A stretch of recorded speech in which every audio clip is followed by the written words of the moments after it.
Hi, it's Emily from WTA. If you're a content creator of any kind and you're making videos, you should check out this Lentok suction cup, phone mount, and light. This combination has been so perfect for me. I create a lot of skincare and makeup videos, and I wanted something that could easily stick well to a mirror or other smooth surface in a bathroom.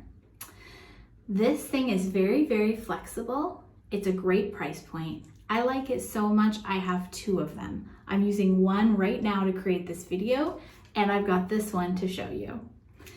The ball joint means that this thing can move any direction, and so it's able to face even perpendicular to the ground if you're creating like a lay flat type content.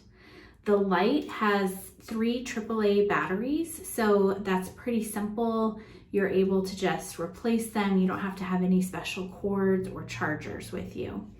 The suction cup is really sticky and really strong.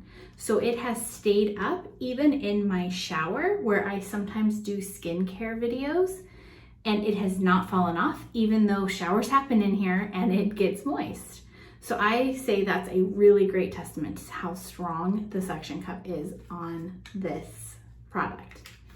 I think that this is a must-have for any kind of content creator. It also works really well just to have an extra light in the bathroom when you're applying your makeup. So of course you can use the light without your phone in it as well. This has been a really good product. I'm really happy with it. So happy I have two. But that's just my point of view.